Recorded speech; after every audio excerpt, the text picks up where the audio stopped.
I think it was National Tequila Day, and I put a blurry cup of tequila and said soup of the day and posted it when I was on an airplane traveling to another venue. And by the time I got back, by the time I landed, it was like World War III.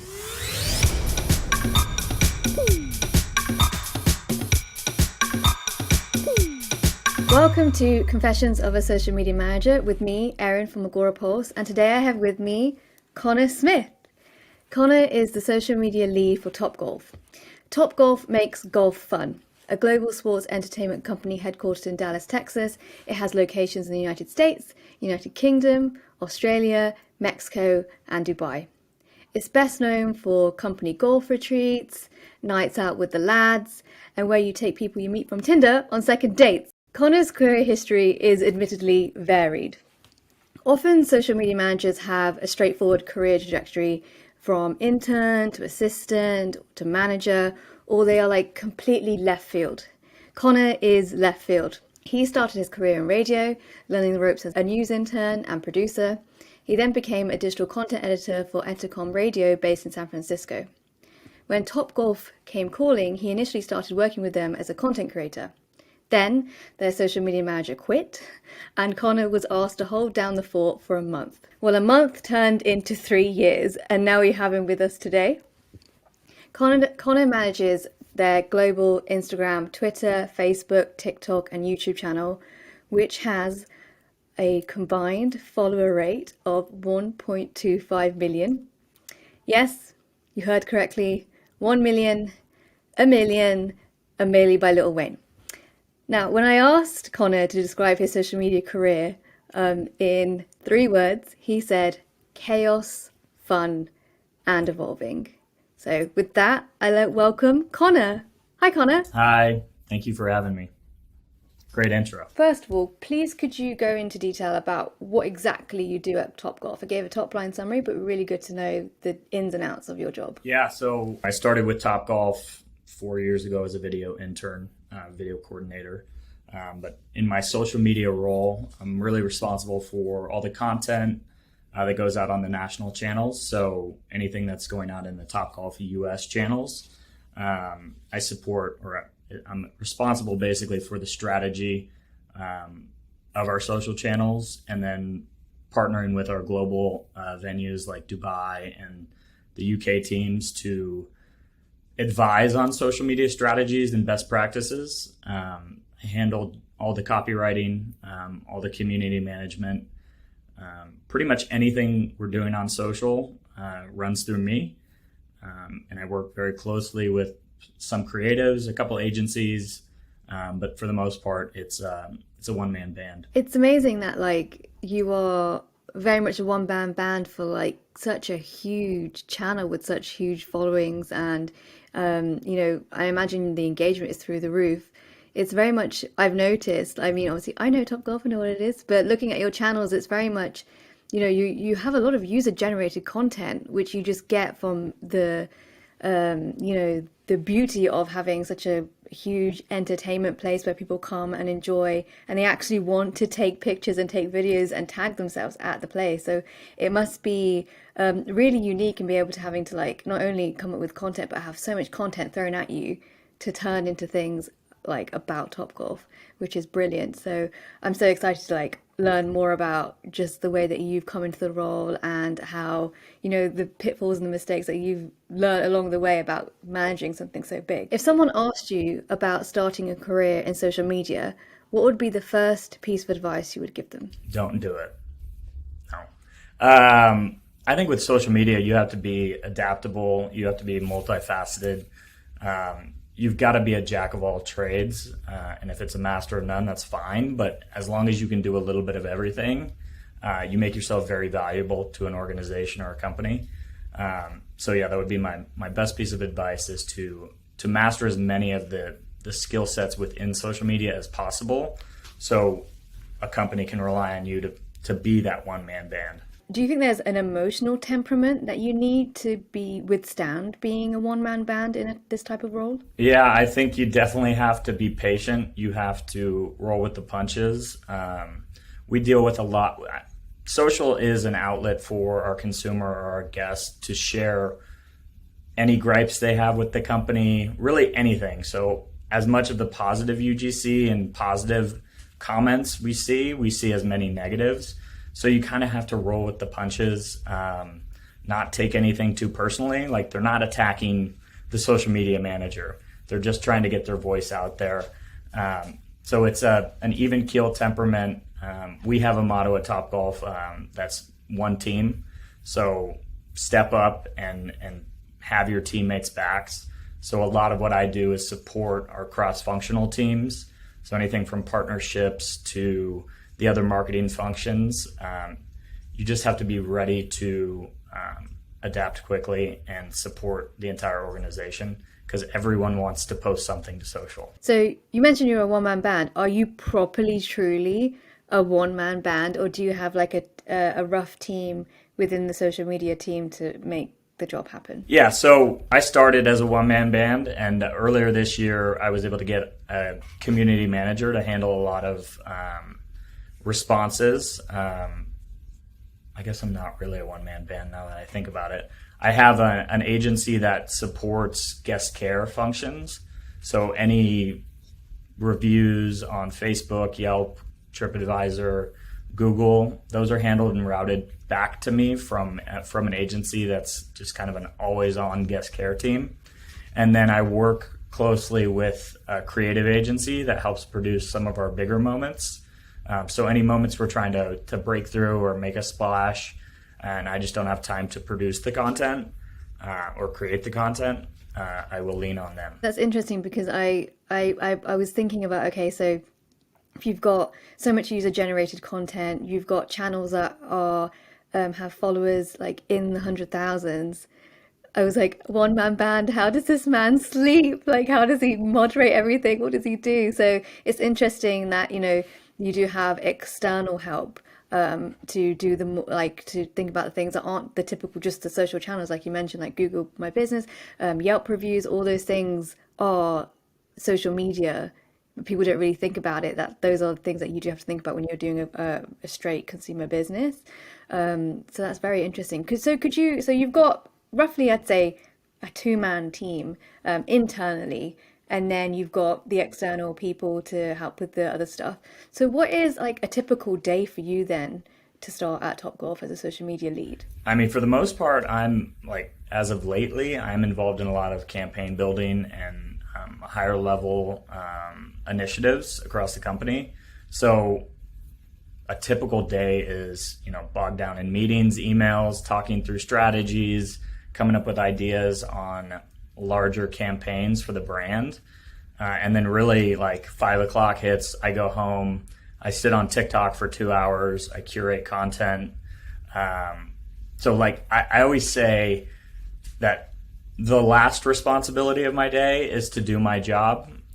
So after all the meetings are done, after all the strategy talks are done, I can get to my job and curate content, create content, and respond to the community that's talking to us. But then, yes, to your point earlier, I never sleep. So that's why I'm a little groggy this morning. This sounds so typical to social media managers, especially right now, is that like your downtime is not truly your downtime, because especially with the pandemic, and that more and more socialization is happening online. If you can't see anybody, we are on our phones way more than we used to be. We're on our laptops way more than we used to be, which makes me think about the next thing I was going to ask you. How do you manage a work-life balance with a job that really means you have to be on a lot more than other jobs? It's not a great work-life balance, honestly, working in social. I can look at last week, I took PTO for the week and was at a wedding, and we had a scandal or a PR crisis come through, and our channels were spammed with comments for the whole entire week. So you're not really on vacation. You also have some of the platform restrictions, like Instagram Reels or TikTok, and scheduling functions that aren't available through some of the services we use or the tools we use.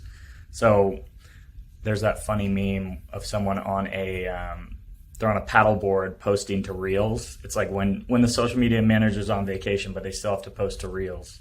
So I don't think you really get a work-life balance, and that's what you sign up for. But I think that's where you see a lot of turnover in these positions, because people, you're gonna burn out if you don't take the time to have to yourself. And what do you think? I mean, a lot of people listening to this will resonate with that. Like, there have been moments where, I know that I've been called up at like 7 in the evening to change something on the website that wasn't quite up to that. Something had changed in the background with head office, and I had to suddenly get that changed for the next morning. Like, it's so you do end up learning throughout the job that this is not quite the 9 to 5 you anticipate. Where do you think the solution lies for this? Because, it will only, I won't say get worse, that's probably not the right word, but it will only continue with social media sites beefing up and adding more and more features that we have to start paying attention to. What do you think is the solution for social media managers like yourself to get a work-life balance in place? Is it more just hire more people, or is it, really kind of or funneling down on the bit more bare basics of what your job is and concentrating on that? What do you think? Yeah, I mean, I think given the pandemic, it was, I don't want to say it's a blessing in disguise, but my organization looked at social media as the only marketing channel we could activate on when we had to close down 100% of our venues last year. And they quickly realized that the power of our own channels was more impactful than any other marketing channel. And it was something that could be kept alive even outside the venues. So just bringing the brand awareness to our guests and our consumers without anyone actually visiting our locations. So I've actually benefited from that in terms of, I've got headcount for next year. And I think that is how you've got to do it. You've got to get internal teams built out. Organizations are starting to look at social media as a very, very important marketing channel and a brand building channel for our company. So there's a higher emphasis on social, and I think building out a team is the only way you're going to get good people to stay long enough to create consistency. I think maybe there's probably hiring managers out there that are like, more people to add to this team. Like, but I totally agree. It's that like, really dedicating roles to a team that is the content creator, that is the copywriter, that is the graphic designer, to stop people from feeling like they have to do everything themselves or last minute. But what you've touched on now is that, as a consumer business that was a sort of live event sort of place where people had to come to and socialize and interact, the last year would have been super duper challenging for you. So it's good to hear that, you managed to sort of refocus and realize social media is going to be the place that we have to move forward on. And that sort of ended up benefiting you in a way, because now you've got an excuse to beef up your team, you've got an excuse to add more people, and then the value of it has been shown to Topgolf, which is brilliant. So you mentioned like you were doing a lot of campaign work at the moment. Can you give us an insight into any exciting campaigns that you're working on? Yeah, so I mean, we've been looking in the last year to integrate all of our marketing channels into holistic campaigns. I think we look at Chipotle as a leader in the industry when it comes to driving people into a Chipotle through digital media and doing those fun, quick, week-long campaigns. So we're really looking to tie our entire marketing team together and activate on some really fun social campaigns. So one of the ones in the works, and it's not yet approved, but that's my job to pitch it and sell it, is this idea that, so I have a listening dashboard. We use a tool called Sprinkler, and one of the most popular phrases amongst our fans, or in social listening, is I want to come to Topgolf and lose my virginity. Or lose my Topgolf virginity. I don't know if I could say that. But they want to come for the very first time. So that is the highest volumed topic out of anything around our brand. So taking that insight and then tying it to a cultural moment or a a point in time that makes sense. So we're eyeing, the early start of 2022, when people are making their New Year's resolutions. They're looking for new things to do. Can we influence people to take up the game of golf, come to Topgolf for the very first time, and then market it in a fun and engaging way that is, I think we can have a lot of fun with some of the angles there in terms of a first-timers club. So really looking at how we can put that holistically through our marketing channels, our email, our SMS, our paid media, and in venue, really. So that's one of the exciting ones. And then the other ones are more fun, one-off kind of pulse moments. So we have an idea around turning our venue into a winter wonderland snowed theme park. So it snows at a lot of our venues, and typically we'd have to shut down with too much snow. But if we could create some fun video content or social content of, Olympic snowboarders creating ramps inside of our venue, or just doing things like that, where we're trying to just break through the noise of social with fun and kind of shocking content. So there's two different types of campaigns that we're really working on and looking at in 2022. So those are really sort of huge, far-reaching ideas. So are you not the more typical social team where it can get shot down from head office? Like, that's too much? Or is it very much at Topgolf, say absolutely everything, we want to hear and think about everything? Yeah, I think I will pitch a crazy idea, and if it gets shot down, I've got a backup, or I'll pitch an even crazier idea that I don't really want to do, and then they'll settle on the crazy idea that I actually wanted to do. So there's a little bit of give and take. In the last month, we actually hired a new CMO, Jeff Cottrell, and he was the former CMO at Coke and Nike. And he is a big idea guy. He's come in the last couple weeks, and he is all about these breakthrough moments, creating brand love, using social the right way as a one-to-one conversation with your guest, and not a sounding board for what message you want to push on them, but really a communication channel for our audience. So I'm super inspired by some of the knowledge he's dropped on us just in the last couple weeks, and excited for the future for these big ideas. So would you say, when it comes to other social media managers out there and they're wanting to pitch ideas to their CMO, maybe have stages of one idea? So you have the 25% version, the 75% version, and then the 100% version of what you want to do. I'm guessing that's what you try and do yourself when it comes to pitching your ideas. That's a good strategy.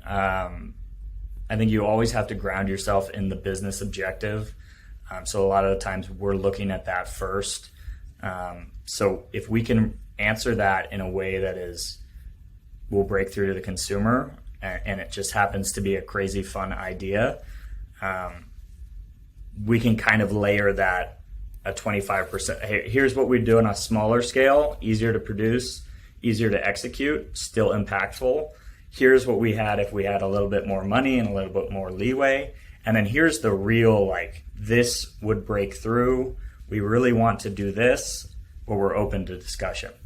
So I think just planning, when you're talking to executives and you're meeting with those teams, the finance team, the legal teams, you really want to think about all the questions that they're going to ask and make sure you're covered, so that when you step into that meeting and they ask you, well, how's this going to affect our bottom line on a weekday at 10 p.m., you have an answer to that. So just getting overly prepared for the questions that the other departments would ask, and that gives them the idea that you have thought through everything, and presenting a couple options to execute on, I think is a good strategy.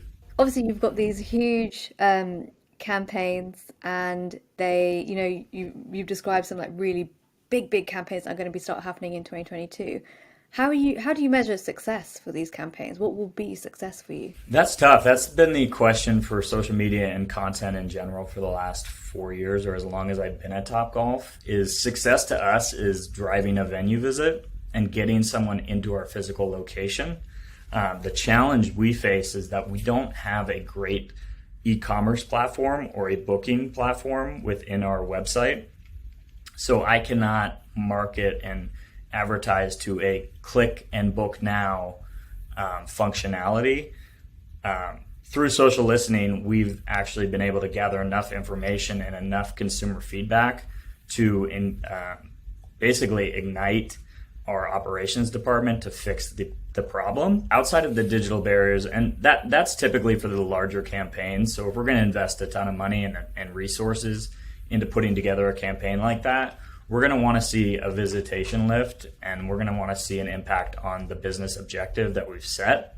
But when it comes to social in general and that evergreen content or the day-to-day, I'm all about just creating brand love and a fear of missing out. I want people to look at the content that we post, or to your point earlier, like we get a ton of UGC, user-generated content, and that makes my job relatively easy in a sense, but it's creating that FOMO environment or that atmosphere like, hey, I've got to go try this. So I look at engagement rate more so than really anything else when it comes to that evergreen social. But when we're talking about those larger campaigns, those engagement and reach and impressions and video views, those are all secondary metrics. We're always looking at how do we convert someone from social into a venue. I'm assuming that your TikTok channel is the most recent channel you've added to your repertoire of the Topgolf sort of social media suite.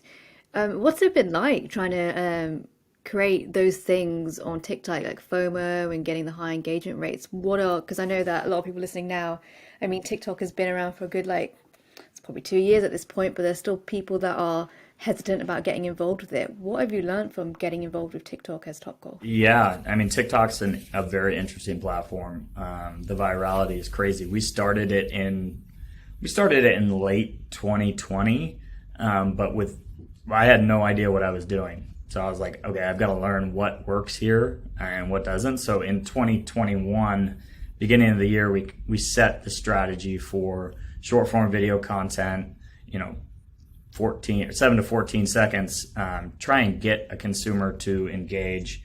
And a lot of what I've done on TikTok is just test and learn. Like, post a lot. It doesn't really matter the quality of the content as you're testing, but post a lot, engagement, quick. You want people to recycle the video. You want them to repeat watch. So if you can add text to tease at the end of the video or following CTAs, just the nature of the For You page is incredible. Like, if your video gets up on that For You page and you have a CTA to follow for more, or a part 2 of a series, we've seen that channel grow from 25,000 followers in January to 298 right now, 298,000. So I had set the lofty goal at the time of 100,000 by the end of the year, and we just surpassed that. So it's approaching the size of our Instagram channel right now. But I mean, again, with TikTok, and to your earlier point about describing social in 3 words, it's evolving, it's changing, and I've seen it in the last couple months turn more into a pay-to-play space. The organic reach is not as high as it was. The virality is less. It feels like it's impacted a bit. So you've got to adapt. Now I've got to test. Okay, now I've got to create more engaging content than just leaning on some of the trick shots we set up or some of the influencers we set up. We have to go out and produce that content. Keep it short, but it's now trying to figure out what TikTok's done and then how to adapt quickly. You've mentioned organic is sort of faltering a little bit in the last couple of months. What is your stance on organic versus paid? I love organic social. I think it's a true test of your content performance. So my strategy really, since taking over our channels, is let's see what performs well before we start throwing money behind things.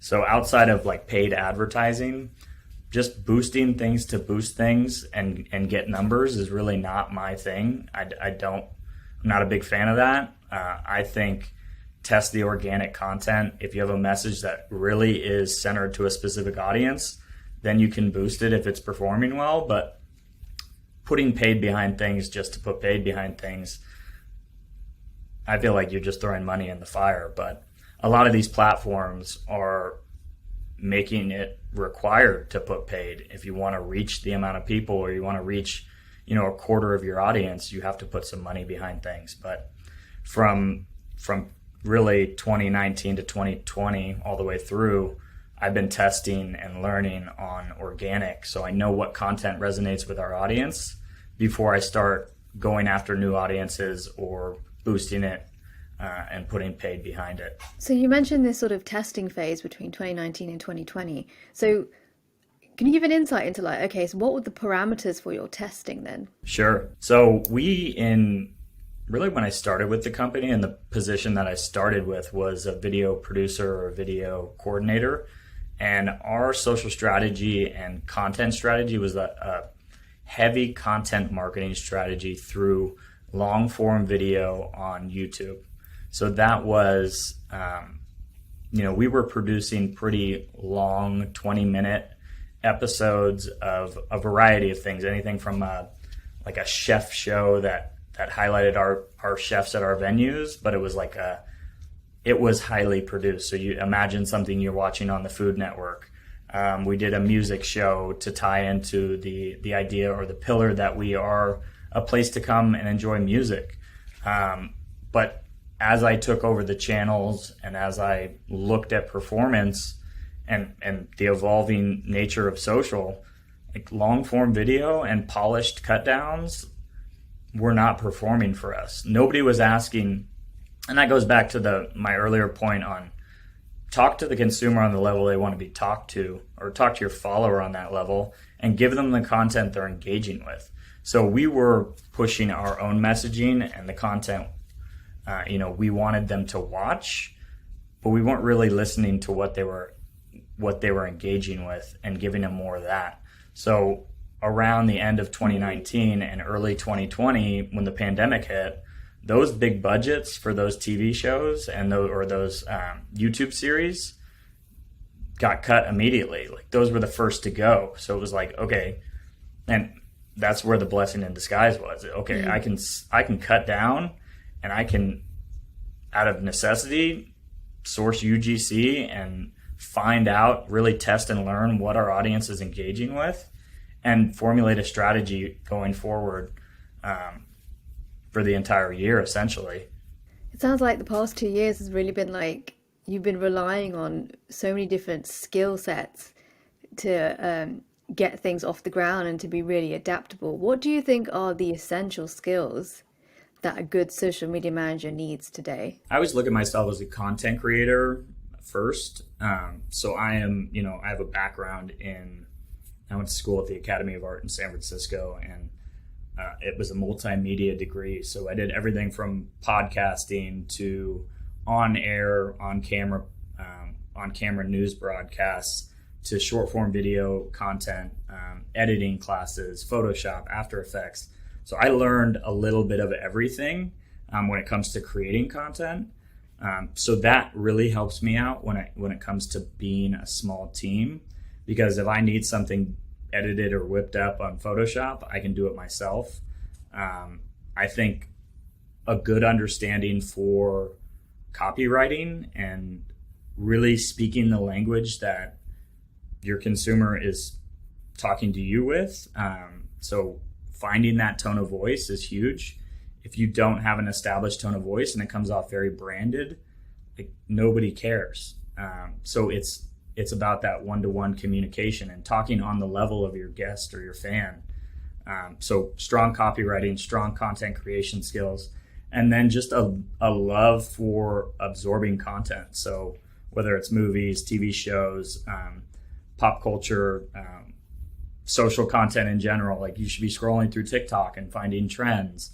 So just a desire to absorb all the different types of content, so you can make relevant posts and timely posts. A lot of what I do is in the moment. I see something, whether it's trending on TikTok or trending on Twitter, or it happened the night before in a basketball game. Okay, how can we put our spin on this? And just being tied to pop culture, I think, allows you to act quickly. And then having that skill set and being able to do it yourself also allows you to execute very quickly. So you can turn those moments around, or those cultural or viral moments around very quickly. And if you're there's nothing worse than being the last brand to get to a trend.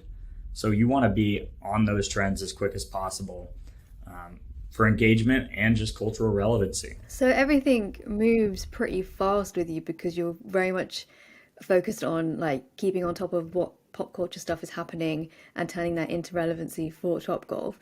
In such a fast-paced sort of culture that you've got going on, what have been the sort of biggest mistakes as a social media manager that you've made? And then how did you fix it? Oh man, I make mistakes every day. I think what's unique about my position at Topgolf is there's not very many people that they allow me to be as creative as possible, and execute pretty freely when it comes to organic social or just, that day-to-day social. But I would say, sometimes I'll move quickly. And one example was we have a lot of liquor license issues with our company, or we just have policies in place that need to be routed through legal or the F&B team before they go out. So I think it was National Tequila Day, and I put a blurry cup of tequila and said soup of the day, and posted it when I was on an airplane traveling to another venue. And by the time I got back, by the time I landed, it was like World War III. So things like that, I guess, routing it through the proper channels is probably, whenever you feel like it might be on the edge, maybe get a second opinion. But for the most part, I have a lot of freedom, and that's what I really enjoy about this job is they've just kind of allowed me to do what I want for so long. Yeah, it's always those emojis that let you down. When you're engaging in community management, I think that's an area that's a tough one, because you're not going to run past every response to your superior or what. Like my community manager right now, I've enabled the freedom to say what you want, but sometimes when I look at it, I'm like, okay, well, we got to reel that back a little bit. So I think just looking, putting yourself in the shoes of the fan you're commenting back to, and making sure it's not offensive. But we have this, we're trying to establish a quick wit tone of voice and kind of a gestury tone of voice. So it can be a delicate one, because you don't want to offend anyone, but you also want to be relevant enough to either get a laugh or a second engagement. So I always err on the side of caution, but then I typically throw caution to the wind. That's interesting, because I've always wondered, because I've personally never really worked for consumer companies when it comes to social media. I've been more in the public sector, sort of educational government realm. So I've got an inbuilt cautiousness when it comes to things, and I'm very much used to like crisis comms plans or like set out saved replies. That doesn't leave me any room to like be fun most of the time. So it's really interesting to hear that, you give your community manager enough free rein to like fit into the sort of core values that you have at Topgolf, which is to be fun, to be reactive, but that you still have that sort of, there is a sort of danger element till still sometimes when it comes to replying, to making sure it's erring on the side of please don't make this go viral in a very, very bad way. So that's a really great insight into the kind of things that a company like yours end up approaching these things with, because I'm always like, how the hell did they get away with saying that? I'm like, okay, it's a company culture thing. They're kind of happy with that kind of outlook. Wendy's responses to people, and you look at brands like that are pushing the envelope on certain channels with their tone of voice. It's just, they do it so well that it breaks through and it's actually impactful. Yeah. Like, I don't know the last time I went to Wendy's for a burger, but no offense, Wendy's, but I follow all their channels because what they're doing is hilarious.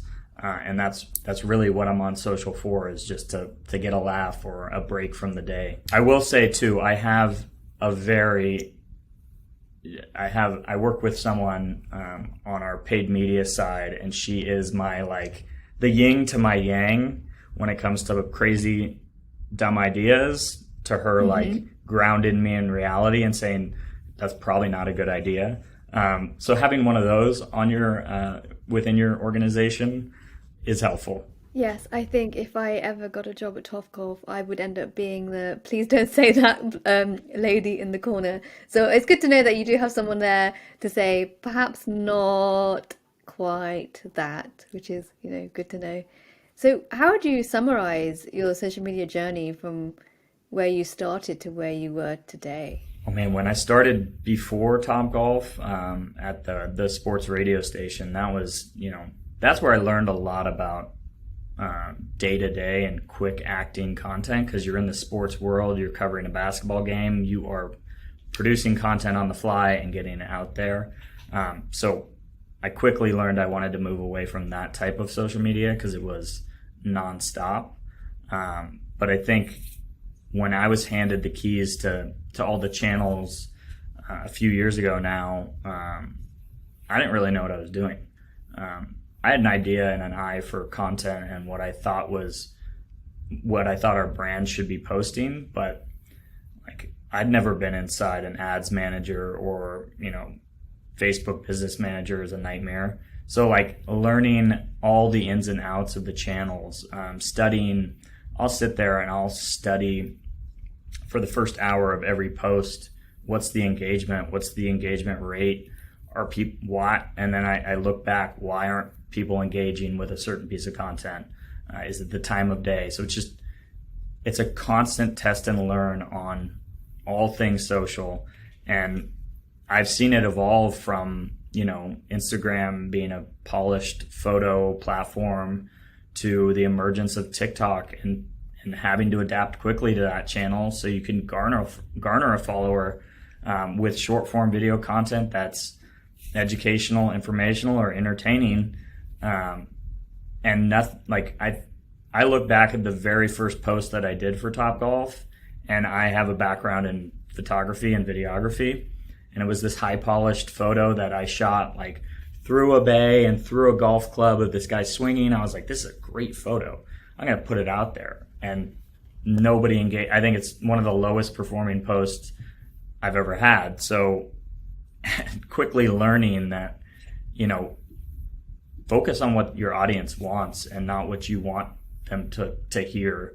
So yeah, it's just been years of learning the trade, the craft, the platforms. We just brought in the social listening aspect. So tapping into conversations.